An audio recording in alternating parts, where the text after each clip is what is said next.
ਸਤਿ ਸ਼੍ਰੀ ਅਕਾਲ, ਸਵਾਗਤ ਹੈ ਸਾਰੇ ਹੀ ਦਰਸ਼ਕਾਂ ਦਾ। ਪੰਜਾਬ ਇਸ ਵੇਲੇ ਵੇਖ ਰਹੇ ਹੋ ਤੁਸੀਂ ਤੇ ਮੈਂ ਹਾਂ ਤੁਹਾਡੇ ਨਾਲ ਗਗਨਦੀਪ ਸਿੰਘ ਲੈ ਕੇ ਹਾਜ਼ਰ ਹਾਂ। ਪੰਜਾਬ ਇਸ ਵੇਲੇ ਦੇ ਵਿੱਚ ਪੰਜਾਬ ਦੀਆਂ ਤਾਜ਼ਾ ਖਬਰਾਂ।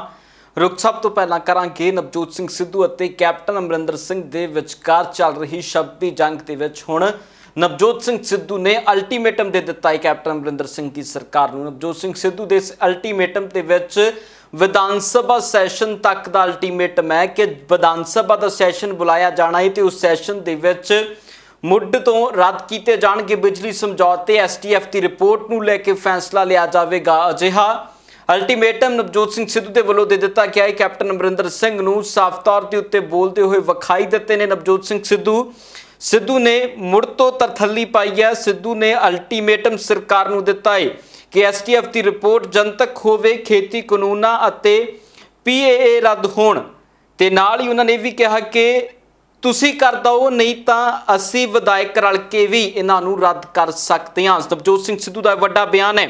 ਇਸੇ ਸੈਸ਼ਨ ਦੇ ਵਿੱਚ ਬਿਜਲੀ ਦੇ ਸਮਝੌਤੇ ਰੱਦ ਹੋਣਗੇ। ਸਿੱਧੂ ਨੇ ਇਸ ਗੱਲ ਦੇ ਉੱਤੇ ਵੀ ਜ਼ੋਰ ਦਿੱਤਾ ਕਿ ਕੁਝ ਸਿੱਧੂ ਕਹਿ ਰਹੇ ਨੇ, ਪਹਿਲਾਂ ਉਹ ਸੁਣਦੇ ਹਾਂ, ਫਿਰ ਇਸ ਦੇ ਉੱਤੇ ਐਕਸਪਰਟ ਰਾਏ ਦੇ ਲਈ ਚੱਲਾਂਗੇ ਸਿੱਧਾ ਸੁਰਿੰਦਰ ਡੱਲਾ ਹੋਣਾ ਦੇ ਕੋਲ। ਮਤਾ ਪਾਉ ਹਾਈ ਕੋਰਟ ਦੀ ਰਿਪੋਰਟ ਓਪਨ ਹੋ ਜਾਂ ਸੁਪਰੀਮ ਕੋਰਟ ਦੀ ਰਿਪੋਰਟ ਓਪਨ ਹੋ। ਇੱਕ ਖੇਤੀ ਕਾਨੂੰਨ ਇੱਕ ਸਮਝੌਤਾ ਨੇ ਇਲੀਗਲ ਨੇ, ਅਨਕਨਸਟੀਟਿਊਸ਼ਨਲ ਨੇ, ਗੈਰ ਕਾਨੂੰਨੀ ਨੇ। ਪੰਜਾਬ ਦੇ ਖੇਤ ਕਾਨੂੰਨ ਦੇ ਉੱਤੇ ਡਾਕਾ ਨੇ, ਸਾਡੇ ਕਾਨੂੰਨ ਬਣਾਉਣ ਦੇ ਅਧਿਕਾਰਾਂ ਦੇ ਉੱਤੇ ਡਾਕਾ ਨੇ। ਇਹ ਵੀ ਰੱਦ ਹੋਣਗੇ, ਇਹ ਵੀ ਰੱਦ ਹੋਣਗੇ, 200% ਰੱਦ ਹੋਣਗੇ। 100 ਗ੍ਰਾਮ ਨਹੀਂ, ਅਸੀਂ ਵਿਧਾਨ ਸਭਾ ਦੇ ਵਿੱਚ ਆਪਦਾ ਕਾਨੂੰਨ ਬਣਾ ਕੇ ਕਹਾਂਗੇ ਵੀ ਟ੍ਰੇਡ ਐਂਡ ਕਮਰਸ ਦੀ ਹਾਲ ਦੇ ਵਿੱਚ ਤੁਸੀਂ ਪੰਜਾਬ ਦੇ ਫੈਡਰਲ ਸਟਰਕਚਰ ਦੇ ਉੱਤੇ ਡਾਕਾ ਨਹੀਂ ਮਾਰ ਸਕਦਾ। ਜਾਓ ਜਲੇਬੀਆਂ ਨੂੰ ਇਕੱਠੇ ਕਰਾਂਗੇ।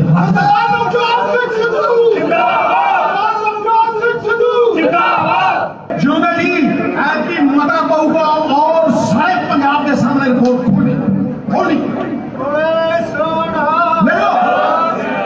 ਖੇਤੀ ਕਾਨੂੰਨ ਰੱਦ ਹੋਣਗੇ। ਇਹ ਛੋਟਾ ਨਾਲ ਕੰਮ ਨਹੀਂ ਚੱਲਣਾ। ਖੇਤੀ ਕਾਨੂੰਨ ਰੱਦ ਹੋਣਗੇ। ਮੈਂ ਤੁਹਾਨੂੰ ਕਹਿ ਰਿਹਾ ਜਾਂ ਤਾਂ ਤੁਸੀਂ ਕਰਦੇ ਹੋ ਜਾਂ ਐਮਐਲਏ ਕਰਨਗੇ। ਡੱਲਾ ਸਾਹਿਬ, ਜਿਸ ਤਰ੍ਹਾਂ ਦੇ ਨਾਲ ਨਵਜੋਤ ਸਿੰਘ ਸਿੱਧੂ ਨੇ ਅਲਟੀਮੇਟਮ ਦੇ ਦਿੱਤਾ, ਇਸ ਅਲਟੀਮੇਟਮ ਨੂੰ ਕਿੱਦਾਂ ਵੇਖ ਰਹੇ ਹੋ? ਸਿੱਧੇ ਤੌਰ ਦੇ ਉੱਤੇ ਕੈਪਟਨ ਅਮਰਿੰਦਰ ਸਿੰਘ ਨੂੰ ਕਿਹਾ ਹੈ ਕਿ ਜਾਂ ਤਾਂ ਸਮਝੌਤੇ ਤੁਸੀਂ ਰੱਦ ਕਰਦੇ ਹੋ, ਨਹੀਂ ਤਾਂ ਵਿਧਾਇਕਾਂ ਦੇ ਨਾਲ ਰਲ ਕੇ ਰੱਦ ਹੋ ਸਕਦੇ ਨੇ। ਗਗਨ, ਇਹ ਬਹੁਤ ਵੱਡਾ ਸਿਆਸੀ ਘਟਨਾਕ੍ਰਮ ਹੈ। ਦੇਖੋ, ਆਪਾਂ ਕੱਲ ਵੀ ਗੱਲ ਕੀਤੀ ਸੀ ਔਰ ਮੈਂ ਕਈ ਦਿਨਾਂ ਤੋਂ ਕਹਿ ਰਿਹਾ ਕਿ ਨਵਜੋਤ ਸਿੰਘ ਸਿੱਧੂ ਥੋੜ੍ਹੇ ਦਿਨ ਹੀ ਇੰਤਜ਼ਾਰ ਕਰੂਗਾ, ਉਸ ਤੋਂ ਬਾਅਦ ਆਪਣੇ ਅਸਲੀ ਰੰਗ 'ਚ ਆਊਗਾ। ਸੋ ਹੁਣ ਨਵਜੋਤ ਸਿੰਘ ਸਿੱਧੂ ਧੂਆਂਧਾਰ ਸਿਆਸੀ ਬੈਟਿੰਗ ਕਰਨਗੇ। ਸੋ ਜਿਹੜਾ ਤੁਸੀਂ ਭਾਸ਼ਣ ਸੁਣਾਇਆ ਇੱਕ ਸਮਾਗਮ 'ਚ ਨਵਜੋਤ ਸਿੰਘ ਸਿੱਧੂ ਬੋਲੇ ਸੀ, ਇਹ ਗੱਲ ਬਿਲਕੁਲ ਸਾਫ਼ ਹੋ ਗਈ ਹੈ ਕਿ ਕੈਪਟਨ ਅਮਰਿੰਦਰ ਸਿੰਘ ਨੂੰ ਇੱਕ ਵੱਡੀ ਚੁਣੌਤੀ ਹੈ ਜਿਹੜੀ ਨਵਜੋਤ ਸਿੰਘ ਸਿੱਧੂ ਦੇਣਗੇ। ਭਾਵੇਂ ਕੈਪਟਨ ਅਮਰਿੰਦਰ ਸਿੰਘ ਦਿੱਲੀ ਗਏ ਹੋਏ ਸੀ, ਮੁੜ ਆਏ, ਪਰ ਨਵਜੋਤ ਸਿੰਘ ਸਿੱਧੂ ਨੇ ਜਿਹੜਾ ਇਹ ਬਿਆਨ ਦੇਤਾ ਕਿ ਸਰਕਾਰ ਵਿਧਾਨ ਸਭਾ ਦਾ ਸੈਸ਼ਨ ਬੁਲਾਏ, ਐਸਟੀਐਫ ਦੀ ਰਿਪੋਰਟ ਜਨਤਕ ਕਰੇ, ਖੇਤੀ ਕਾਨੂੰਨ ਰੱਦ ਕਰੇ ਔਰ ਵੱਖ-ਵੱਖ ਮਸਲੇ ਨੇ, ਬਿਜਲੀ ਸਮਝੌਤੇ ਰੱਦ ਕਰੇ ਵਿਧਾਨ ਸਭਾ ਦੇ ਵਿੱਚ। ਦੇਖੋ, ਵਿਧਾਨ ਸਭਾ ਉਹ ਥਾਂ ਹੈ ਜਿੱਥੇ ਕਾਨੂੰਨ ਬਣਦੇ ਨੇ। ਕੋਈ ਵੀ ਨਵਾਂ ਕਾਨੂੰਨ ਬਣਾ ਕੇ ਇਹਨਾਂ ਸਮਝੌਤਿਆਂ ਨੂੰ ਘੇਰਾ ਪਾਇਆ ਜਾ ਸਕਦਾ ਹੈ ਔਰ ਐਸਟੀਐਫ ਦੀ ਰਿਪੋਰਟ ਜਨਤਕ ਕੀਤੀ ਜਾ ਸਕਦੀ ਹੈ। ਇੱਕ ਪੁਲਿਸ ਅਫਸਰ ਨੇ, ਇੱਕ ਵੱਡੇ ਪੁਲਿਸ ਅਫਸਰ ਨੇ ਉਹ ਰਿਪੋਰਟ ਇਨਕੁਆਇਰੀ ਕੀਤੀ ਸੀ ਔਰ ਸੂਬੇ ਦੀ ਕੋਈ ਵੀ ਇਨਕੁਆਇਰੀ ਨਹੀਂ ਅਜਿਹੀ ਜਿਹੜੀ ਇਨਕੁਆਇਰੀ ਨੂੰ ਵਿਧਾਨ ਸਭਾ ਦੇ ਵਿੱਚ ਜਨਤਕ ਨਾ ਕੀਤਾ ਜਾ ਸਕਦਾ ਹੋਵੇ। ਹਾਂ, ਅਗਰ ਕੋਈ ਦਿੱਕਤਾਂ ਨੇ, ਕਾਨੂੰਨੀ ਮਸ਼ਵਰੇ ਲੈਣੇ ਨੇ, ਹਾਈ ਕੋਰਟ ਤੋਂ ਪੁੱਛ ਲਓ। ਸਰਕਾਰ ਪਟੀਸ਼ਨ ਪਾ ਕੇ ਹਾਈ ਕੋਰਟ ਤੋਂ ਪੁੱਛ ਲਏ ਵੀ ਕੀ ਅਸੀਂ ਇਹਨੂੰ ਵਿਧਾਨ ਸਭਾ 'ਚ ਜਨਤਕ ਕਰ ਲਈਏ, ਫਿਰ ਗੱਲ ਉਹੀ ਆ ਜਾਂਦੀ ਹੈ। ਜਿਹੜੀ ਨਿਆਂਪਾਲਕ ਹੈ ਉਹ ਆਮ ਤੌਰ 'ਤੇ ਵਿਧਾਨ ਪਾਲਕਾਂ ਦੇ ਰੋਜ਼ਮर्रा ਦੇ ਕੰਮਾਂ 'ਚ ਦਖਲ ਨਹੀਂ ਦਿੰਦੀ ਜਦ ਤੱਕ ਕੋਈ ਬਹੁਤ ਵੱਡੀ ਸੰਵਿਧਾਨਿਕ ਉਲੰਘਣਾ ਨਾ ਹੋਈ ਹੋਵੇ। ਹੁਣ ਵਿਧਾਨ ਸਭਾ ਦਾ ਜਿਹੜਾ ਸੈਸ਼ਨ ਹੈ ਉਹ ਬੁਲਾਇਆ ਜਾ ਸਕਦਾ। ਨਸ਼ੇ ਦਾ ਮੁੱਦਾ ਇਹੋ ਜਿਹਾ, ਪੰਜਾਬ ਦੀ ਜਵਾਨੀ ਗਰਕ ਗਈ, ਕਿੰਨੇ ਸਾਡੇ ਨੌਜਵਾਨ ਦੁਨੀਆ ਤੋਂ ਚਲੇ ਗਏ, ਕਿੱਡਾ ਗੈਰ ਕਾਨੂੰਨੀ ਵਪਾਰ ਹੈ ਪੈਸੇ ਦਾ। ਸੋ ਇਸ ਕਰਕੇ ਇਹ ਨਵਜੋਤ ਸਿੰਘ ਸਿੱਧੂ ਆਪਣੇ ਅਸਲ ਰੰਗ ਦੇ ਵਿੱਚ, ਸਿਆਸੀ ਰੰਗ ਦੇ ਵਿੱਚ ਖੇਡਣ ਲੱਗ ਗਏ ਨੇ ਔਰ ਪੰਜਾਬ ਨੂੰ ਨਿਸ਼ਚਿਤ ਤੌਰ ਦੇ ਉੱਤੇ ਆਉਂਦੇ ਦਿਨਾਂ ਦੇ ਵਿੱਚ ਵੱਡੇ ਸਿਆਸੀ ਜਿਹੜੇ ਘਟਨਾਕ੍ਰਮ ਨੇ ਉਹ ਵੇਖਣ ਨੂੰ ਮਿਲਣਗੇ। ਗਗਨ, ਮੈਂ ਦੂਰ ਤੱਕ ਦੇਖ ਪਾ ਰਿਹਾ ਕਿ ਕੀ ਹੋ ਰਿਹਾ ਔਰ ਮੈਨੂੰ ਲੱਗਦਾ ਸਾਡੇ ਪੰਜਾਬੀ ਵੀ ਦੇਖ ਪਾ ਰਹੇ ਨੇ ਦੂਰ ਤੱਕ ਕਿ ਪੰਜਾਬ ਦੀ ਸਿਆਸਤ ਜਾ ਕਿੱਧਰ ਨੂੰ ਰਹੀ ਹੈ। ਸੋ ਨਵਜੋਤ ਸਿੰਘ ਸਿੱਧੂ ਨੂੰ ਜਿਹੜੇ ਘੇਰਾ ਪਾ ਰਹੇ ਸੀ ਵਿਰੋਧੀ ਧਿਰਾਂ ਦੇ ਲੀਡਰ, ਕਿ ਹੁਣ ਨਵਜੋਤ ਸਿੰਘ ਸਿੱਧੂ ਦਾ ਸਮਰਥਨ ਕਰਨਗੇ? ਹੁਣ ਸਵਾਲ ਵੱਡਾ ਇਹ ਹੈ ਕਿ ਆਮ ਆਦਮੀ ਪਾਰਟੀ, ਅਕਾਲੀ ਦਲ, ਪੰਜਾਬ ਦੀ ਬੀਜੇਪੀ ਕੀ ਅੱਜ ਨਵਜੋਤ ਸਿੰਘ ਸਿੱਧੂ ਦਾ ਉਹ ਸਮਰਥਨ ਕਰਨਗੇ ਕਿ ਵਿਧਾਨ ਸਭਾ ਦਾ ਸੈਸ਼ਨ ਬੁਲਾ ਕੇ ਇਹ ਬਿਜਲੀ ਦੇ ਸਮਝੌਤੇ ਰੱਦ ਕੀਤੇ ਜਾਣ? ਕੀ ਅੱਜ ਅਕਾਲੀ ਦਲ ਬੀਜੇਪੀ ਜਿਨ੍ਹਾਂ ਦੇ ਰਾਜ ਦੇ ਵਿੱਚ ਨਸ਼ੇ ਨੇ ਬੁਲੰਦੀਆਂ ਛੂਹ ਲੀਆਂ, ਨਸ਼ੇ ਦੇ ਕਾਰੋਬਾਰ ਨੇ, ਕੀ ਅੱਜ ਅਕਾਲੀ ਦਲ ਇਹ ਮੰਗ ਦਾ ਸਮਰਥਨ ਕਰੂਗਾ ਨਵਜੋਤ ਸਿੰਘ ਸਿੱਧੂ ਦੀ ਕਿ ਵਿਧਾਨ ਸਭਾ ਦਾ ਸੈਸ਼ਨ ਬੁਲਾਇਆ ਜਾਵੇ ਤੇ ਜਿਹੜੀ ਰਿਪੋਰਟ ਹੈ STF ਦੀ ਉਹਨੂੰ ਜਨਤਕ ਕੀਤਾ ਜਾਵੇ? ਅੱਜ ਅਕਾਲੀ ਦਲ ਇਹ ਮੰਗ ਕਰਦੇ ਕਿ ਵਿਧਾਨ ਸਭਾ 'ਚ STF ਦੀ ਰਿਪੋਰਟ ਜਨਤਕ ਕੀਤੀ ਜਾਵੇ ਤੇ ਅਕਾਲੀ ਦਲ ਦਾ ਰੁਤਬਾ ਵੱਧ ਜਾਣਾ ਪੰਜਾਬ 'ਚ ਇੱਕੋ ਦਿਨ ਦੇ ਵਿੱਚ। ਸੋ ਗੱਲ ਇਹ ਆ ਵੀ ਸਟੈਂਡ ਲੈਣੇ ਪੈਂਦੇ ਨੇ ਪੋਲਿਟਿਕਸ ਦੇ ਵਿੱਚ। ਔਰ ਨਵਜੋਤ ਸਿੰਘ ਸਿੱਧੂ ਨੇ ਜਿਹੜਾ ਇਹ ਭਾਸ਼ਣ ਦਿੱਤਾ ਗਗਨ, ਜਿਹੜਾ ਤੁਸੀਂ ਸੁਣਾਇਆ, ਇਹਦਾ ਵੱਡਾ ਸਿਆਸੀ ਅਸਰ 2022 ਦੀਆਂ ਚੋਣਾਂ ਦੇ ਵਿੱਚ ਪਊਗਾ। ਔਰ ਸਾਰੀਆਂ ਪੋਲੀਟੀਕਲ ਪਾਰਟੀਆਂ ਨੂੰ ਮੈਂ ਤਾਂ ਸੱਦਾ ਦਿੰਦਾ, ਯੂਨਾਈਟ ਹੋਣਾ ਚਾਹੀਦਾ ਪੰਜਾਬ ਦੇ ਹਿੱਤਾਂ 'ਚ। ਔਰ ਅੱਜ ਸਿੱਧੂ ਦੀ ਇਸ ਮੰਗ ਦਾ ਸਮਰਥਨ ਸਾਰਿਆਂ ਨੂੰ ਕਰਨਾ ਚਾਹੀਦਾ ਹੈ ਕਿ ਬੁਲਾਓ ਵਿਧਾਨ। ਹਾਲਾਂਕਿ ਉਹ ਪਹਿਲਾਂ ਵੀ ਉੱਕਾ ਦੁੱਕਾ ਮੰਗਾਂ ਕਰਦੇ ਨੇ, ਇਹੋ ਜਿਹੀ ਗੱਲ ਨਹੀਂ ਵੀ ਉਹਨਾਂ ਨੇ ਕਦੀ ਮੰਗ ਨਹੀਂ ਕੀਤੀ, ਪਹਿਲਾਂ ਵੀ ਉਹਨਾਂ ਨੇ ਮੰਗ ਕੀਤੀ ਹੈ। ਪਰ ਹੁਣ ਕਿਉਂਕਿ ਸਿੱਧੂ ਨੇ ਮੰਗ ਕਰਤੀ, ਹੁਣ ਇਹਨਾਂ ਪੋਲੀਟੀਕਲ ਪਾਰਟੀਆਂ ਦਾ ਸਟੈਂਡ ਕੀ ਰਹੂਗਾ ਇਹਦੇ ਤੇ ਨਜ਼ਰ ਮੈਂ ਬਣਾ ਕੇ ਰੱਖੂੰਗਾ। ਜੀ ਬਹੁਤ ਬਹੁਤ ਧੰਨਵਾਦ ਡਾਲਾ ਸਾਹਿਬ। ਤੇ ਉਧਰ ਕੈਪਟਨ ਸਿੱਧੂ ਵਿਵਾਦ ਨੂੰ ਸੁਲਝਾਉਣ ਦੇ ਲਈ ਹੁਣ ਹਾਈਕਮਾਨ ਅੱਗੇ ਆਈ ਹੈ। ਹਾਈਕਮਾਨ ਦੇ ਅੱਗੇ ਬੀਤੇ ਦਿਨੀ ਕੈਪਟਨ ਅਮਰਿੰਦਰ ਸਿੰਘ ਨੇ ਸ਼ਿਕਾਇਤ ਲਗਾਈ ਸੀ ਨਵਜੋਤ ਸਿੰਘ ਸਿੱਧੂ ਦੀ, ਜਿਸ ਸ਼ਿਕਾਇਤ ਤੋਂ ਬਾਅਦ ਹੁਣ ਸੋਨੀਆ ਗਾਂਧੀ ਦੇ ਵੱਲੋਂ ਹਦਾਇਤਾਂ ਵੀ ਦਿੱਤੀਆਂ ਗਈਆਂ ਨੇ ਤੇ ਇਹਨਾਂ ਹਦਾਇਤਾਂ ਨੂੰ ਲਾਗੂ ਕਰਵਾਉਣ ਦੇ ਲਈ ਪੰਜਾਬ ਦੇ ਵਿੱਚ ਅਗਲੇ ਹਫਤੇ ਹਰੀਸ਼ ਰਾਵਤ ਪਹੁੰਚ ਰਹੇ ਨੇ। ਇਸ ਗੱਲ ਦੇ ਸੰਕੇਤ ਖੁਦ ਰਾਜਕੁਮਾਰ ਵੇਰਕਾ ਨੇ ਦਿੱਤੇ ਨੇ। ਕੀ ਕੁਝ ਰਾਜਕੁਮਾਰ ਵੇਰਕਾ ਕਹਿ ਰਹੇ ਨੇ, ਉਹ ਸੁਣੋ। मैं समझना कि कांग्रेस पार्टी के अंदर ये सारे लोग इकट्ठे चलणगे और कल सोनिया गांधी जी ने भी ये आदेश जारी किया है कि सब लोगों को मिलकर चलना पएगा और सब लोगों को इकट्ठियां चलना पएगा। और जिथे जिथे भी कमियां हरीश रावत जी अगले हफ्ते पंजाब में आएंगे वो दौरे के उपर, और जिथे कमियां नूं दुरुस्त करनगे हाईकमान का आदेश है।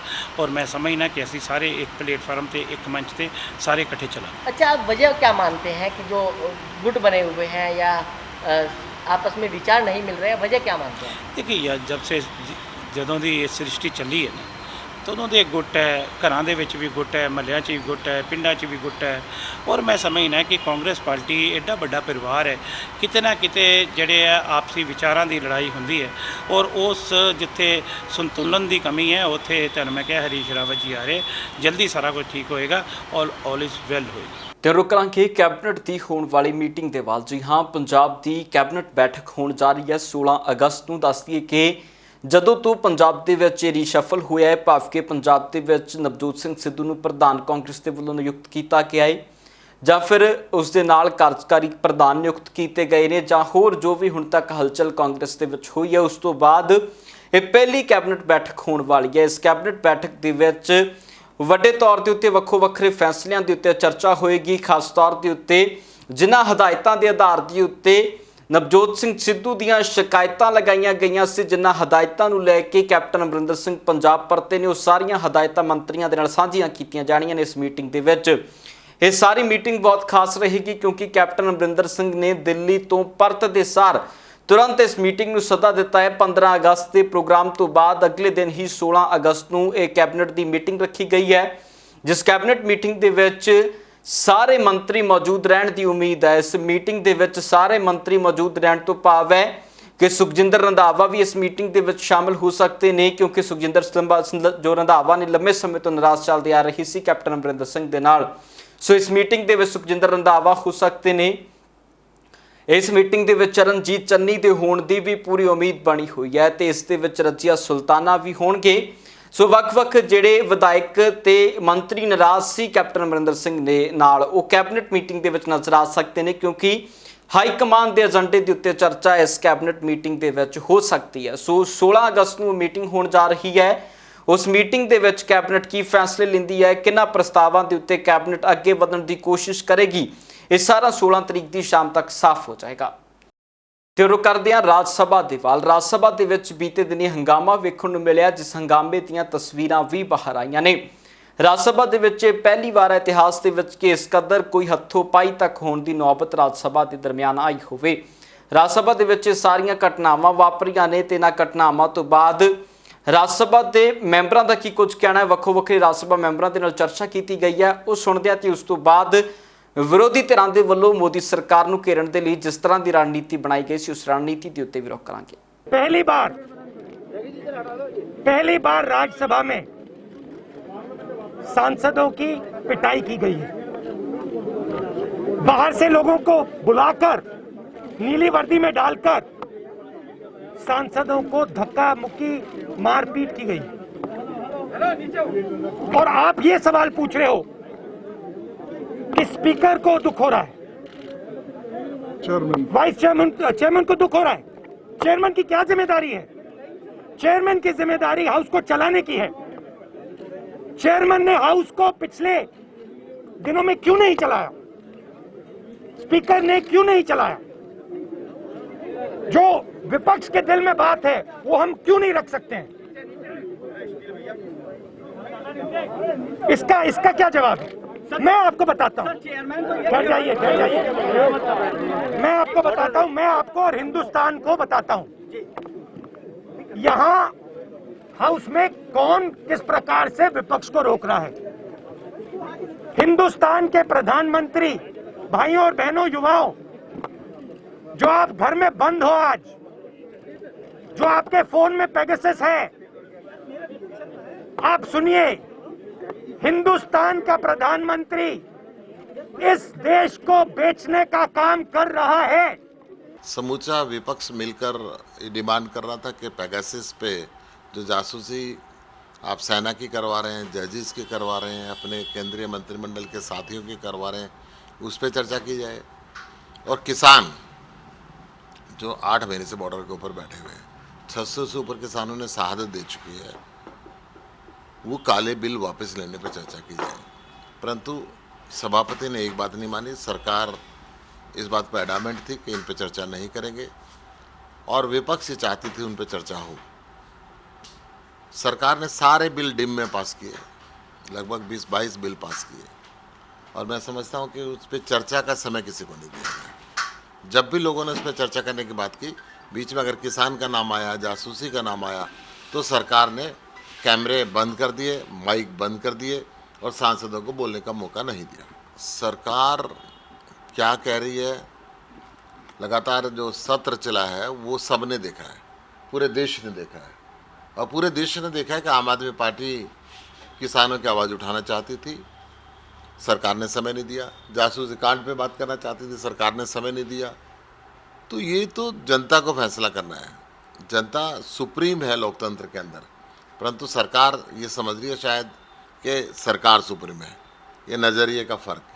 ਤੇ ਰੁਕ ਕਰਦੇ ਹਾਂ ਵਿਰੋਧੀ ਧਿਰਾਂ ਦੇ ਵੱਲੋਂ ਬਣਾਈ ਗਈ ਰਣਨੀਤੀ ਦੇ ਵੱਲ। ਜੀ ਹਾਂ, ਬੀਤੇ ਦਿਨੀ ਰਾਹੁਲ ਗਾਂਧੀ ਦੀ ਅਗਵਾਈ ਦੇ ਵਿੱਚ ਖੇਤੀ ਕਾਨੂੰਨਾਂ ਦੇ ਵਿਰੁੱਧ ਇੱਕ ਵੱਡੀ ਕਾਰਵਾਈ ਕੀਤੀ ਗਈ ਹੈ, ਜਿਸ ਦੇ ਤਹਿਤ ਸਾਰੇ ਵਿਰੋਧੀ ਧਿਰ ਦੇ ਰਾਜ ਸਭਾ ਤੇ ਲੋਕ ਸਭਾ ਮੈਂਬਰਾਂ ਦੇ ਵੱਲੋਂ ਰਲ ਕੇ ਇੱਕ ਪ੍ਰਦਰਸ਼ਨ ਕੀਤਾ ਗਿਆ। ਇਸ ਪ੍ਰਦਰਸ਼ਨ ਦੇ ਵਿੱਚ ਪੈਦਲ ਮਾਰਚ ਸੀ ਅਤੇ ਖੇਤੀ ਕਾਨੂੰਨਾਂ ਨੂੰ ਰੱਦ ਕਰਵਾਉਣ ਦੇ ਲਈ ਮੰਗ ਕੀਤੀ ਗਈ ਹੈ। ਜਿਸ ਤਰ੍ਹਾਂ ਕੋਈ ਕਿਸੇ ਨੂੰ ਦਿਖਦਾ ਨਹੀਂ ਹੁੰਦਾ ਜਾਂ ਸੁਣਦਾ ਨਹੀਂ ਹੁੰਦਾ, ਇਹ ਸਰਕਾਰ ਬਿਲਕੁਲ ਉਹੀ ਜਿਹੀ ਹੈ। ਆਪੋਜੀਸ਼ਨ ਦੀ ਕੋਈ ਗੱਲ ਨਹੀਂ ਮੰਨ ਰਹੀ। ਅਸੀਂ ਕਿਸਾਨਾਂ ਦੀ ਗੱਲ ਕਰਦੇ ਹਾਂ, ਇਹ ਪਾਰਲੀਮੈਂਟ 'ਚ ਨਹੀਂ ਕਰਦੇ।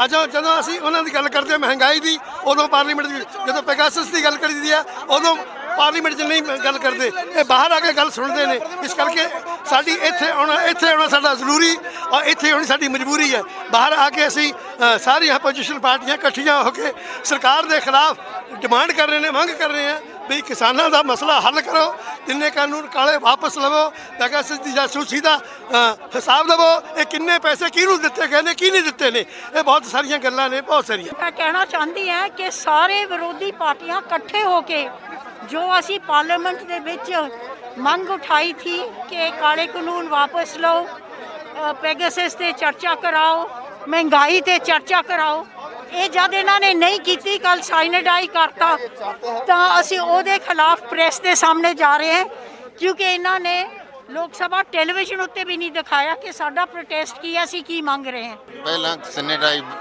एडजॉर्न करती पार्लीमेंट भी, राज्यसभा भी, लोकसभा भी, और 3 हफ्ते चलनी सी प्रोसीडिंग, ਜਿਹਦੇ ਵਿੱਚ ਸਾਰੀ ਆਪੋਜੀਸ਼ਨ ਲਗਾਤਾਰ ਮੰਗ ਕਰਦੀ ਰਹੀ ਹੈ ਕਿ ਜਿਹੜੇ ਕਾਲੇ ਕਾਨੂੰਨ ਹੈ ਉਹਨਾਂ ਨੂੰ ਵਾਪਸ ਲਿਆ ਜਾਏ, ਜਿਹੜੇ ਫਾਰਮ ਹੈ, ਜਿਹੜੀ ਜਸੂਸੀ ਵਾਲਾ ਪੈਗਾਸਸ ਹੈ ਉਸ 'ਤੇ ਚਰਚਾ ਹੋਵੇ, ਔਰ ਜੋ ਮਹਿੰਗਾਈ ਹੈ ਉਸ 'ਤੇ ਚਰਚਾ ਹੋਵੇ। ਪਰ ਇਹ ਸਰਕਾਰ ਨੇ ਬਿੱਲ ਲਿਆ ਕੇ ਬਲਡੋਜ਼ ਕੀਤੇ ਔਰ ਬਿਲਕੁਲ ਕਿਸੇ ਦੀ ਗੱਲ ਨਹੀਂ ਸੁਣੀ, ਔਰ ਧੱਕੇ ਦੇ ਨਾਲ ਜਿਹੜੇ ਬਿੱਲ ਪਾਸ ਕਰ ਲਏ ਔਰ ਉਸ ਨੂੰ ਐਡਜੋਰਨ ਕਰ ਦਿੱਤਾ ਹੈ।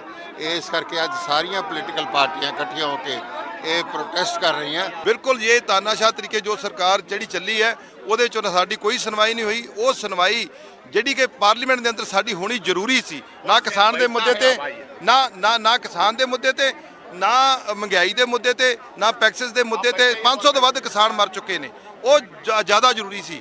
ਪਰ ਇਹਨਾਂ ਨੇ ਧੱਕੇ ਨਾਲ ਸਦਨ ਚਲਾਇਆ। ਸਾਰੀਆਂ ਪਾਰਟੀਆਂ ਬੈਲ 'ਚ ਨਾ, ਰਾਹੁਲ ਗਾਂਧੀ ਸਾਰੇ ਸਾਡੇ ਪਾਰਟੀ ਦੇ ਲੋਕ ਬੈਲ 'ਚ ਬੈਠੇ ਨੇ, ਸਾਰੇ ਲੋਕ ਮਤਲਬ ਧਰਨਾ ਦੇ ਰਹੇ ਨੇ। ਪਰ ਇਹਨਾਂ ਨੇ ਇੱਕ ਵੀ ਜਿਹੜੀ ਮੀਡੀਆ ਵਾ ਉਹਨੂੰ ਉੱਥੋਂ ਤੱਕ ਜਾਣ ਨਹੀਂ ਦਿੱਤਾ। ਲੋਕਾਂ ਦੀ ਇੱਕ ਹੀ ਵਿਚਾਰ ਕਰਦੇ ਰਹੇ, ਇਹ ਗੱਲ ਨਹੀਂ ਕਰ ਰਹੇ। ਅਸੀਂ ਐਡਜਰਨਮੈਂਟ ਨੋਟਿਸ ਦਿੰਦੇ ਸਾਂ, ਇਹ ਖਾਰਜ ਕਰੋ, ਕੰਮ ਬਾਅਦ 'ਚ ਕਰਿਓ, ਪਹਿਲਾਂ ਗੱਲ ਸੁਣ ਲਓ। ਇੱਕ ਸਦਨ ਪਵਿੱਤਰ ਸਦਨ ਆ ਜਿਹਦੇ 'ਚ ਲੋਕਾਂ ਨੇ ਗੱਲ ਰੱਖਣੀ ਹੁੰਦੀ ਆ, ਪਰ ਇਹਨਾਂ ਨੇ ਗੱਲ ਰੱਖਣ ਦਾ ਮੌਕਾ ਨਹੀਂ ਦਿੱਤਾ। ਅੱਜ ਸਾਡੇ ਰਾਹੁਲ ਗਾਂਧੀ ਸਾਰੇ ਲੀਡਰ ਜਿਹੜੇ ਆ, ਅਸੀਂ ਅੱਜ ਇੱਥੇ ਧਰਨਾ ਪ੍ਰਦਰਸ਼ਨ ਕਰ ਰਹੇ ਹਾਂ, ਅੱਜ ਸੈਸ਼ਨ ਤੋਂ ਬਾਅਦ ਵੀ। ਅਸੀਂ ਮਾਰਚ ਇਸ ਕਰਕੇ ਕੱਢਿਆ ਵਾ ਕਿ ਇਹਨਾਂ ਨੇ ਪਾਰਲੀਮੈਂਟ ਦੇ ਅੰਦਰ ਸੈਸ਼ਨ ਸਾਰਾ ਨਿਕਲ ਗਿਆ, ਸਾਡੀ ਕੋਈ ਗੱਲ ਨਹੀਂ ਸੁਣੀ। ਅਪੋਜੀਸ਼ਨ ਜਿਹੜੀ ਹੈਗੀ ਆ ਉਹ ਪਾਰਲੀਮੈਂਟ ਸਟੇਕ ਹੋਲਡਰ ਹੈਗੀ ਆ। ਲੋਕ ਸਭਾ 'ਚ ਸਾਡੇ ਕਰੀਬ ਪੌਣੇ 200 ਆਦਮੀ ਆ, ਇੱਧਰ ਬਾਹਰ ਰਾਜ ਸਭਾ 'ਚ ਤਾਂ ਕਰੀਬ ਬਰਾਬਰ ਲੋਕ ਨੇ। ਤੇ ਅਸੀਂ ਇਹਨਾਂ ਨੂੰ 4-5 ਮੁੱਦਿਆਂ ਤੇ ਕਹਿ ਰਹੇ ਸੀ ਕਿ ਬਈ ਉਹਨਾਂ ਤੇ ਡਿਸਕਸ਼ਨ ਕਰਾਓ, ਪੈਗਾਸਸ ਤੇ ਡਿਸਕਸ਼ਨ ਕਰਾਓ, ਫਾਰਮ ਲਾਅ ਦੀ ਵਿਡਰੋਲ ਤੇ ਡਿਸਕਸ਼ਨ ਕਰਾਓ, ਪੈਟਰੋਲ ਜਿਹੜਾ 100 ਰੁਪਏ ਲੀਟਰ ਹੋ ਗਿਆ, ਡੀਜ਼ਲ 90 ਰੁਪਏ ਹੋ ਗਿਆ, ਔਰ ਜਿਹੜਾ ਕੋਵਿਡ ਦੀ ਤੁਸੀਂ ਮਿਸਮੈਨੇਜਮੈਂਟ ਕੀਤੀ ਹੈ, ਵੈਕਸੀਨੇਸ਼ਨ ਨਹੀਂ ਆ, ਮਹਿੰਗਾਈ ਹੈਗੀ ਆ, ਅਨਇੰਪਲੋਇਮੈਂਟ ਆ। ਅਸੀਂ ਇਹ ਸਾਰੇ ਮੁੱਦਿਆਂ ਤੇ ਇਹਨਾਂ ਨੂੰ ਕਹਿੰਦੇ ਸੀ ਕਿ ਵਾਰੀ ਡਿਸਕਸ਼ਨ ਰੱਖੋ। ਤੁਸੀਂ ਹੁਣ ਇਹ ਕਰੋ, ਪਾਰਲੀਮੈਂਟ ਖਤਮ ਹੋ ਗਈ, ਦੋਵੇਂ ਸਦਨ ਖਤਮ ਹੋ ਗਏ, ਤੁਸੀਂ ਸੂਚੀ ਕੱਢ ਲਓ ਜਿਹੜੀ ਇਹਨਾਂ ਨੇ ਇੰਨੇ ਦਿਨ ਰੱਖੀ ਆ। ਸਾਡਾ ਇੱਕ ਵੀ ਸੁਜੈਸ਼ਨ ਇਹਨਾਂ ਨਹੀਂ ਮੰਨਿਆ, ਇਸ ਕਰਕੇ ਅਸੀਂ ਪਾਰਲੀਮੈਂਟ ਦੇ ਬਾਹਰ ਇਹਨਾਂ ਦਾ ਹੁਣ ਵਿਰੋਧ ਕਰ ਰਹੇ ਹਾਂ। ਇਹ ਬਿੱਲ ਪਾਸ ਜਦੋਂ ਬਣਾਏ ਨੇ ਇਹ ਇਹਨਾਂ ਨੇ ਕਿਸਾਨਾਂ ਨੂੰ ਮਾਰਤਾ।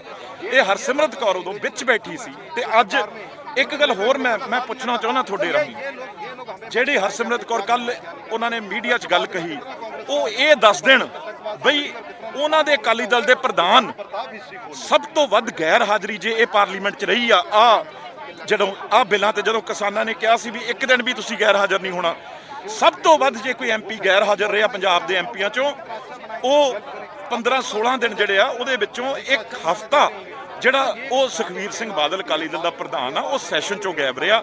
ਹਾਜ਼ਰੀਆਂ ਚੈੱਕ ਕਰ ਲਓ। ਇਹ ਪਤਾ ਨਹੀਂ ਜੇ ਹਰਸਿਮਰਤ ਆਪ ਵੀ ਸਾਈਨ ਕਰੀ ਗਏ ਉਹਨਾਂ ਦੇ ਥਾਂ ਤਾਂ ਪਤਾ ਨਹੀਂ, ਬਾਕੀ ਪੰਜਾਬ 'ਚ ਉਹਨਾਂ ਦੀਆਂ ਹਾਜ਼ਰੀਆਂ ਦੇਖ ਲਿਓ। ਇਸ ਕਰਕੇ ਹਰਸਿਮਰਤ ਹੋਣੀ ਮੈਂ ਦੇਖਿਆ ਕਿਸੇ ਇਹ ਗੱਲ ਜਸਟੀਫਾਈ ਨਹੀਂ ਕਰ ਸਕਦੇ ਕਦੇ ਵੀ। ਇਹ ਗੱਲ ਕਹਿੰਦੇ ਆ ਮਿਲ ਕੇ ਆ ਜਿਹੜਾ ਹਾਲ ਕੱਲ ਹੋਇਆ ਕਾਂਗਰਸ ਦੇ ਮੈਂਬਰ ਬਾਜਵਾ ਸਾਹਿਬ ਨੇ ਕੀ ਕੁਛ ਕੀਤਾ, ਤੇ ਇਹ ਕਿਉਂ ਕਰਨਾ ਪਿਆ? ਤੁਸੀਂ ਕਿਉਂ ਨਾ ਹਾਊਸ ਦੇ ਵਿੱਚ ਕੀਤਾ ਕੁਛ? ਉਧਰ ਬੀਤੇ ਦਿਨੀ ਰਾਕੇਸ਼ ਟਕੈਤ ਚੰਡੀਗੜ੍ਹ ਪਹੁੰਚੇ ਸੀ। ਚੰਡੀਗੜ੍ਹ ਦੇ ਵਿੱਚ ਹਾਲਾਂਕਿ ਧਾਰਾ 144 ਲਾਗੂ ਸੀ, ਪਰ ਇਸ ਦੇ ਬਾਵਜੂਦ ਵੀ ਰਾਕੇਸ਼ ਟਕੈਤ ਸਾਰੇ ਚੌਂਕਾਂ ਦੇ ਵਿੱਚ ਪਹੁੰਚੇ। ਇਸ ਦਰਮਿਆਨ ਉਹ ਮਟਕਾ ਚੌਂਕ ਦੇ ਉੱਤੇ ਬੈਠੇ ਬਾਬਾ ਲਾਭ ਸਿੰਘ ਹੋਣਾ ਦੇ ਕੋਲ ਵੀ ਪਹੁੰਚੇ ਤੇ ਉਹਨਾਂ ਦੀ ਹੌਸਲਾ ਅਫਜ਼ਾਈ ਵੀ ਕੀਤੀ ਤੇ ਨਾਲ ਹੀ ਰਾਕੇਸ਼ ਟਕੈਤ ਨੇ ਵੱਡੇ ਬਿਆਨ ਕੇਂਦਰ ਦੀ ਸਰਕਾਰ ਦੇ ਉੱਤੇ ਵੀ ਦਾਗੇ ਨੇ। आज चंडीगढ़ आए, आज चंडीगढ़ के चौक देखने आए यहाँ पे, और चौक पे तो ये पूरा अगर चंडीगढ़ को बंद करना हो तो ये तो अंदर ही इतनी जत्थेबंदी है कि बंद कर लेगी। सारा किसान तो अंदर ही रह रहा चंडीगढ़ में। ये इनका संघर्ष मजबूत संघर्ष है। चंडीगढ़ के जो शहर में लोग रहते हैं इनका भी मजबूत संघर्ष है, और पूरा जो दिल्ली में आंदोलन चल रहा है उसके साथ में ये लोग हैं सब। ਤੇ ਉਧਰ ਪੰਜਾਬ ਦੀਆਂ ਵਿਧਾਨ ਸਭਾ ਚੋਣਾਂ ਤੋਂ ਪਹਿਲਾਂ ਸਾਰੀਆਂ ਧਿਰਾਂ ਦੀ ਵੱਲੋਂ ਆਪਣੇ ਆਪ ਨੂੰ ਮਜ਼ਬੂਤ ਕਰਨ ਦੇ ਲਈ ਜ਼ੋਰ ਲਾਇਆ ਜਾ ਰਿਹਾ ਤੇ ਇਸੇ ਕੜੀ ਦੇ ਵਿੱਚ ਸ਼੍ਰੋਮਣੀ ਅਕਾਲੀ ਦਲ ਸੰਯੁਕਤ ਦੇ ਵੱਲੋਂ ਵੀ ਆਪਣੀ ਪਾਰਟੀ ਨੂੰ ਅੱਗੇ ਵਧਾਉਣ ਦੇ ਲਈ ਇੱਕ ਨਵਾਂ ਗੱਠਜੋੜ ਕੀਤਾ ਗਿਆ। ਇਸ ਨਵੇਂ ਗੱਠਜੋੜ ਦੇ ਵਿੱਚ ਅਕਾਲੀ ਦਲ ਸੰਯੁਕਤ ਨੇ ਆਪਣਾ ਭਾਈਬਲ ਬਣਾਇਆ ਹੈ ਭੀਮ ਆਰਮੀ ਨੂੰ। ਜੀ ਹਾਂ, ਭੀਮ ਆਰਮੀ ਦੇ ਨਾਲ ਗੱਠਜੋੜ ਕਰ ਲਿਆ ਗਿਆ ਹੈ। ਸੰਯੁਕਤ ਅਕਾਲੀ ਦਲ ਦੇ ਵੱਲੋਂ ਅਕਾਲੀ ਦਲ ਦਾ ਕਹਿਣਾ ਹੈ ਕਿ ਅਸੀਂ ਇਹਨਾਂ ਦੇ ਨਾਲ ਰਲ ਕੇ ਆਉਣ ਵਾਲੇ ਸਮੇਂ ਦੇ ਵਿੱਚ ਸ਼੍ਰੋਮਣੀ ਅਕਾਲੀ ਦਲ ਬਾਦਲ ਨੂੰ ਬਹੁਤ ਵੱਡੀ ਟੱਕਰ ਦੇਵਾਂਗੇ।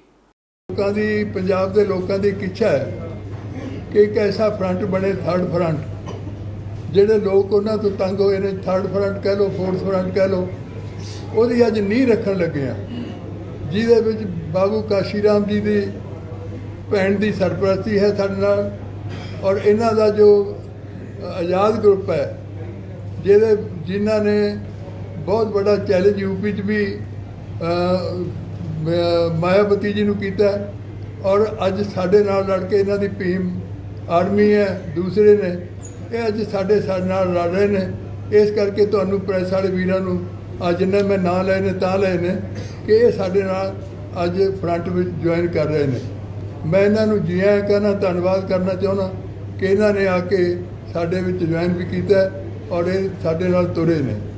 ਮੈਂ ਹੋਰ ਬੇਨਤੀ ਕਰਨਾ ਚਾਹੁੰਦਾ ਕਿ ਕਿਉਂਕਿ ਲੋਕਾਂ ਨੇ ਇੱਕ ਮਨ ਵਿੱਚ ਹੈ, ਕਿਉਂਕਿ ਜਿੱਥੇ ਵੀ ਜਾਓ ਕਹਿੰਦੇ ਜੀ ਇਹ ਨਾ ਬੀਜੇਪੀ ਨੂੰ ਕੋਈ ਚਾਹੁੰਦਾ, ਨਾ ਕਾਂਗਰਸ ਨੂੰ ਕੋਈ ਚਾਹੁੰਦਾ ਤੇ ਨਾ ਹੀ ਬਾਦਲਾਂ ਨੂੰ ਕੋਈ ਚਾਹੁੰਦਾ। ਉਹ ਚਾਹੁੰਦੇ ਆ ਕਿ ਕੋਈ ਐਸਾ ਫਰੰਟ ਬਣੇ। ਉਹ ਅੱਜ ਅਸੀਂ ਨਹੀਂ ਰੱਖਿਆ ਤੇ ਅੱਜ ਅਸੀਂ ਹਾਲਾਂਕਿ ਅਸੀਂ ਇਕੱਠੇ ਹੋਣਾ ਸੀ, ਪਰ ਜਨਤਾ ਦਾ ਸੈਕੂਲਰ ਨੂੰ ਪਤਾ ਲੱਗਿਆ, ਦੂਸਰੇ ਜਨਤਾ ਨੂੰ ਯੂਨਾਈਟਿਡ ਨੂੰ ਪਤਾ ਲੱਗਿਆ।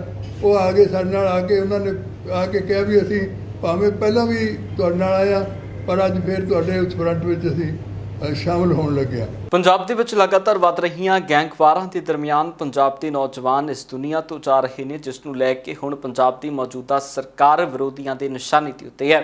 ਸ਼੍ਰੋਮਣੀ ਅਕਾਲੀ ਦਲ ਦੇ ਸੀਨੀਅਰ ਆਗੂ ਡਾਕਟਰ ਦਲਜੀਤ ਸਿੰਘ ਚੀਮਾ ਦਾ ਕਹਿਣਾ ਹੈ ਕਿ ਪੰਜਾਬ ਦੇ ਵਿੱਚ ਸਰਕਾਰ ਨਾਮ ਦੀ ਕੋਈ ਚੀਜ਼ ਨਹੀਂ ਹੈ, ਕਿਉਂਕਿ ਪੰਜਾਬ ਦੇ ਵਿੱਚ ਅਪਰਾਧੀਆਂ ਦੇ ਹੌਸਲੇ ਬੁਲੰਦ ਹੋ ਚੁੱਕੇ ਨੇ ਤੇ ਉਹਨਾਂ ਦੇ ਵੱਲੋਂ ਦਿਨ ਦਿਹਾੜੇ ਅਜਿਹੀਆਂ ਘਟਨਾਵਾਂ ਨੂੰ ਅੰਜਾਮ ਦਿੱਤਾ ਜਾ ਰਿਹਾ ਜੋ ਕਦੇ ਪੰਜਾਬ ਦੇ ਵਿੱਚ ਸੋਚੀਆਂ ਵੀ ਨਹੀਂ ਸੀ ਗਈਆਂ।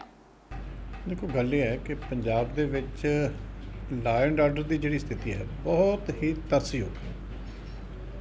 ਕੋਈ ਦਿਨ ਨਹੀਂ ਹੁੰਦਾ ਜਿੱਦਣ ਕੋਈ ਵੱਡੀ ਲੁੱਟ ਨਾ ਹੋਵੇ, ਡਾਕਾ ਨਾ ਵੱਜੇ, ਬੈਂਕ ਲੁੱਟੇ ਜਾ ਰਹੇ ਆ, ਕਤਲ ਹੋ ਰਹੇ ਆ, ਹਰ ਤਰ੍ਹਾਂ ਦਾ ਵਾਇਲੈਂਸ ਜਿਹੜਾ ਸਟੇਟ ਦੇ ਵਿੱਚ ਸਾਰੀਆਂ ਲਿਮਿਟਸ ਕ੍ਰਾਸ ਕਰਕੇ।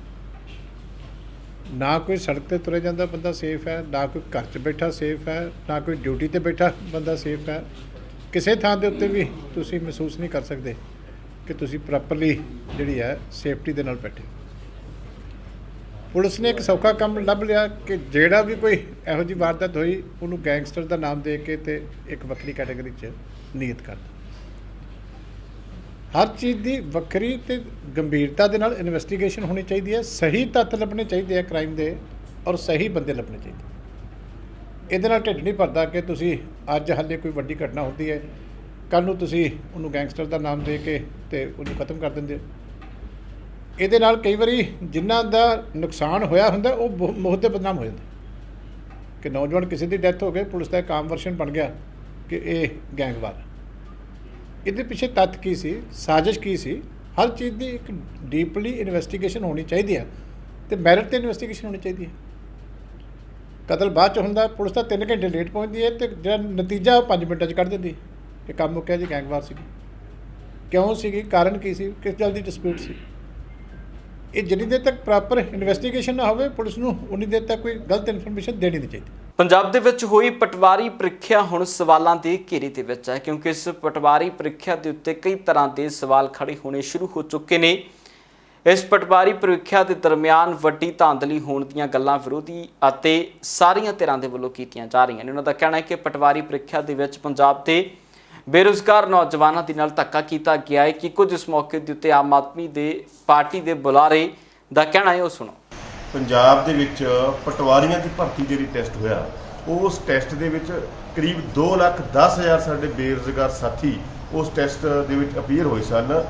ਪਰ ਸਭ ਤੋਂ ਪਹਿਲਾਂ ਤਾਂ ਜਿਹੜਾ ਐਸਐਸ ਬੋਰਡ ਹੈ ਜਿਹਨੇ ਟੈਸਟ ਕੰਡਕਟ ਕੀਤਾ, ਉਹਨੇ 800 ਰੁਪਏ ਫੀਸ ਲੈ ਕੇ ਸਾਡੇ ਬੇਰੁਜ਼ਗਾਰ ਨੌਜਵਾਨਾਂ ਕੋਲੋਂ ਉਹਨਾਂ ਲਈ ਪੀਣ ਵਾਲੇ ਪਾਣੀ ਤੱਕ ਦਾ ਬੰਦੋਬਸਤ ਨਹੀਂ ਕੀਤਾ, ਜਿਸ ਕਰਕੇ ਉਹਨੂੰ ਬਹੁਤ ਜ਼ਿਆਦਾ ਹਰਾਸ ਹੋਣਾ ਪਿਆ। ਉਹਨਾਂ ਦੇ ਜਿਹੜੇ ਸੈਂਟਰ ਹੈ ਉਹ 2-2 ਜ਼ਿਲ੍ਹੇ ਟੱਪ ਕੇ ਬਣਾਏ ਗਏ। ਮੋਹਾਲੀ ਵਾਲਿਆਂ ਦੇ ਕੋਟਕਪੂਰੇ ਬਣਾਤੇ, ਬਠਿੰਡੇ ਵਾਲਿਆਂ ਦੇ ਜਲੰਧਰ ਬਣਾਤੇ, ਐਡੀ ਦੂਰ ਉਹਨਾਂ ਦੇ ਸੈਂਟਰ ਬਣਾਏ ਗਏ। ਪਰ ਹੁਣ ਇੱਕ ਨਵਾਂ ਨਾਦਰਸ਼ਾਹੀ ਫਰਮਾਨ ਪੰਜਾਬ ਸਰਕਾਰ ਦੇ ਐਸਐਸ ਬੋਰਡ ਨੇ ਜਾਰੀ ਕਰ ਦਿੱਤਾ ਕਿ ਇਹਨਾਂ ਜਿਹੜਾ ਪਟਵਾਰੀ ਦਾ ਪੇਪਰ ਹੋਇਆ ਸੀਗਾ ਇਹਦੇ 'ਚ 5 ਸਵਾਲ ਗਲਤ ਹੋਣ ਦਾ ਦਾਅਵਾ ਵੱਖ-ਵੱਖ ਮਾਹਰਾਂ ਵੱਲੋਂ ਔਰ ਜਿਹੜੇ ਉਮੀਦਵਾਰ ਹੈ ਉਹਨਾਂ ਵੱਲੋਂ ਕੀਤਾ ਗਿਆ ਸੀ।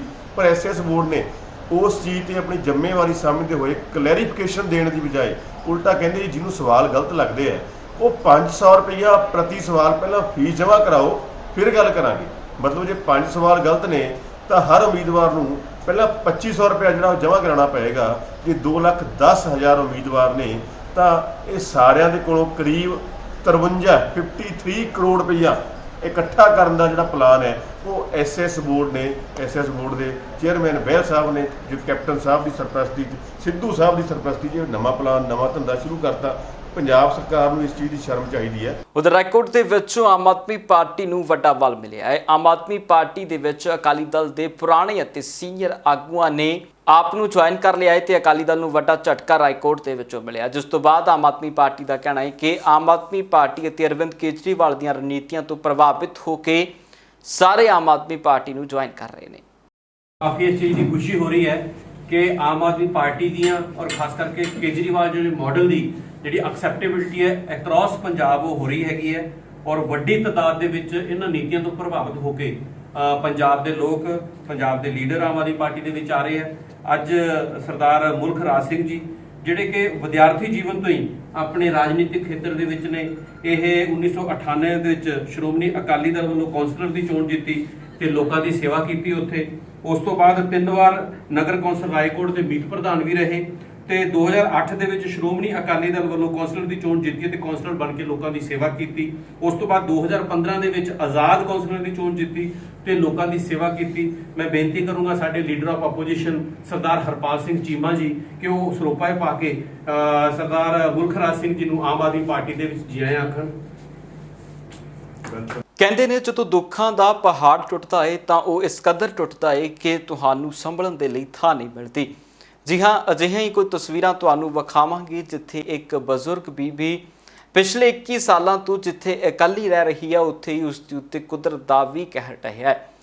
ਉਸ ਦਾ ਕੱਚਾ ਮਕਾਨ ਸੀ ਜਿਸ ਦੀ ਮਕਾਨ ਦੀ ਛੱਤ ਤੱਕ ਡਿੱਗ ਚੁੱਕੀ ਹੈ ਤੇ ਇਹ ਬਜ਼ੁਰਗ ਬੀਬੀ ਇਸੇ ਮਕਾਨ ਦੇ ਵਿੱਚ ਆਪਣਾ ਗੁਜ਼ਰ ਬਸਰ ਕਰ ਰਹੀ ਹੈ ਤੇ ਇਸ ਬੀਬੀ ਦੇ ਵੱਲੋਂ ਮਦਦ ਦੀ ਗੁਹਾਰ ਲਗਾਈ ਜਾ ਰਹੀ ਹੈ ਕਿ ਕੁਝ ਇਸ ਬੀਬੀ ਦੇ ਵੱਲੋਂ ਆਖਿਆ ਗਿਆ। ਇਹਨਾਂ ਦੀ ਹੀ ਜ਼ੁਬਾਨੀ ਇਹਨਾਂ ਦਾ ਦੁੱਖ ਤੁਹਾਨੂੰ ਸੁਣਾਵਾਂਗੇ। ਹਾਂਜੀ, ਸਤਿ ਸ਼੍ਰੀ ਅਕਾਲ ਜੀ। ਮਾਤਾ ਸਿੰਦਰ ਕੌਰ ਆ ਜੀ। ਇਹ ਪਿਛਲੇ 20 ਸਾਲ 21 ਸਾਲ ਤੋਂ ਘਰ ਦੇ ਵਿੱਚ ਇਹਨਾਂ ਦੇ ਬੇਟੇ ਦੀ ਡੈਥ ਹੋ ਗਈ ਸੀ, ਜੋ ਕਿ ਇਹਨਾਂ ਦੇ ਸਾਰੀ ਹੀ ਫੈਮਿਲੀ ਦੇ ਵਿੱਚ ਇੱਕ ਜਿਹੜੀ ਟੀਵੀ ਦੀ ਬਿਮਾਰੀ ਹੈ ਉਹਨਾਂ ਦਾ ਇਹਨਾਂ ਦਾ ਪਰਿਵਾਰ ਬਿਮਾਰ ਰਹਿੰਦਾ ਸੀ ਤੇ ਇਹਦਾ ਬੇਟਾ ਇਹਦੇ ਨਾਲ ਸੀਗਾ ਜਿਹੜਾ ਛੋਟਾ, ਤੇ ਉਹਨੂੰ ਬਿਮਾਰੀ ਕਾਰਨ ਉਹ ਬਿਮਾਰ ਰਹਿ ਰਿਹਾ ਸੀ ਬਹੁਤ ਲੰਬੇ ਸਮੇਂ ਤੋਂ, ਮੌਤ ਹੋ ਗਈ ਸੀ ਉਹਦੀ। ਤੇ ਮਾਤਾ ਦੀ ਨੂੰਹ ਉਸੇ ਦਿਨ ਮਤਲਬ ਚੱਲ ਗਈ ਸੀ ਤੇ ਇੱਕ ਇਹਦੀ ਛੋਟੀ ਉਦੋਂ ਪੋਤੀ ਸੀ, ਉਸ ਵਕਤ ਹੁਣ 16-17 ਸਾਲ ਦੀ ਉਹਦੀ ਉਮਰ ਹੋਊਗੀ। ਤੇ ਮਾਤਾ ਉਸ ਸਮੇਂ ਤੋਂ ਲੈ ਕੇ ਅੱਜ ਤੱਕ ਇਕੱਲੀ ਰਹਿ ਰਹੀ ਹੈ। ਇੱਥੇ ਵਿਚਾਰੀ ਮਾਤਾ ਦਾ ਕੋਈ ਸਾਂਭ ਸੰਭਾਲ ਹੈ ਜਿਹੜੀ ਆਂਢ ਗੁਆਂਢ ਹੀ ਕਰਦਾ ਤੇ ਪਿੰਡ ਦੇ ਵਿੱਚੋਂ ਵਿਚਾਰੀ ਕਿਸੇ ਦੇ ਮਾਂਜਾ ਮਾਰਿਆ ਜੀ, ਗੋਹਾ ਕੂੜਾ ਕਰਿਆ ਜੀ, ਤੇ ਇਹਨੂੰ ਕੋਈ ਵੀ ਜਵਾਬ ਨਹੀਂ ਦਿੰਦਾ ਰੋਟੀ ਟੁੱਕ ਨੂੰ। ਇਹਦੇ ਜੋ ਘਰ ਦੀ ਹਾਲਤ ਆ ਤੁਸੀਂ ਵੀਰ ਜੀ ਦੇਖ ਹੀ ਲਈ, ਬਹੁਤ ਹੀ ਮਾੜੀ ਹਾਲਤ ਹੈ। ਤੇ ਕਿਤੇ ਨਾ ਕਿਤੇ ਇਹ ਮਾਤਾ ਦਾ ਜਿਹੜਾ ਬੁਢਾਪਾ ਇੱਥੇ ਰੁਲ ਰਿਹਾ ਤੇ ਇਹਦੇ ਉੱਤੇ ਕਦੋਂ ਵੀ ਹਾਦਸਾ, ਇਹਦੇ ਨਾਲ ਮੀਂਹ ਮੌਸਮ ਨਾਲ ਦੀ ਛੱਤ ਦੇਖੋ ਡਿੱਗੀ ਹੋਈ ਹੈ ਤੇ ਕਦੋਂ ਵੀ ਇਹ ਮਾਤਾ ਹਾਦਸੇ ਦਾ ਸ਼ਿਕਾਰ ਹੋ ਸਕਦੀ ਹੈ। ਮੈਂ ਸਮਾਜ ਸੇਵੀ ਸੰਸਥਾਵਾਂ ਨੂੰ ਇਹ ਬੇਨਤੀ ਕਰਨਾ ਚਾਹੁੰਦਾ ਵੀ ਇਹ ਮਾਤਾ ਦੀ ਜਿਹੜੀ ਹਾਲਤ ਹੈਗੀ ਘਰ-ਬਾਰ ਦੀ ਬਹੁਤ ਹੀ ਮਾੜੀ ਹੈ ਤੇ ਮੀਂਹ ਨਾਲ ਇਹਨਾਂ ਦੇ ਮਕਾਨ ਦੀ ਛੱਤ ਡਿੱਗ ਚੁੱਕੀ ਹੈ ਤੇ ਇਹਦੀ ਮਦਦ ਕੀਤੀ ਜਾਏ ਮਾਤਾ ਦੀ। ਕੱਲੇ ਫਿਰ ਹੋਰ ਕੀ ਕਰੀਏ ਜੀ, ਕੱਲੀ ਜਣੀ ਮੈਂ ਤਾਂ ਛੱਤ ਡਿੱਗ ਪਈ, ਕਦੇ ਕਿਸੇ ਦੇ ਪਾਈ ਜਾਂਦੀ, ਕਦੇ ਕਿਸੇ ਦੇ ਇੱਥੇ ਡਰਦੀ ਮੈਂ ਪੈਂਦੀ ਨਹੀਂ ਹੈ। ਪੁੱਤ ਮੁੱਕ ਗਿਆ ਤੀ ਟੀਵੀ ਨਾਲ, ਇੱਕ ਨੂੰ ਟੀਵੀ ਆ, ਮੈਨੂੰ ਆਪ ਨੂੰ ਵੀ ਮੈਂ ਮੈਨੂੰ ਦਵਾਈ ਬੂਟੀ ਲੈ ਲੈਣੀ ਜਦੋਂ ਬਾਹਲੀ ਡਿੱਗ ਪਾਣੀ ਹੈ। ਉਹ ਤਾਂ ਕਿਹੜੀ ਮਦਦ ਹੋਵੇ, ਉਹ ਤਾਂ ਆਪ ਦਵਾਈ ਬੂਈ ਖਾਂਦਾ ਹੈ। ਉਹ ਤਾਂ ਆਪਦਾ ਨਹੀਂ ਪੇੜਾ ਪੂਰਾ ਹੁੰਦਾ, ਤੜਕਾ ਲੱਗਦਾ ਫਿਰ ਦਿਨ ਤਾਂ ਇੱਧਰ ਕੱਟ ਲੈਣੀ ਹੈ, ਭਾਈ ਕਿਸੇ ਦੇ ਜਾਂਦੀ ਉੱਧਰ ਜਾ ਕੇ। ਪੰਜਾਬ ਇਸ ਵੇਲੇ ਦੇ ਵਿੱਚ ਫਿਲਹਾਲ ਨਹੀਂ, ਫਿਲਮ ਹਾਜ਼ਰ ਹੋਵਾਂਗੇ ਨਵੀਆਂ ਤੇ ਤਾਜ਼ਾ ਅਪਡੇਟਸ ਨਾਲ। ਤਦ ਤੱਕ ਲਈ ਮੈਨੂੰ ਦਿਓ ਇਜਾਜ਼ਤ। ਬਹੁਤ ਬਹੁਤ ਧੰਨਵਾਦ।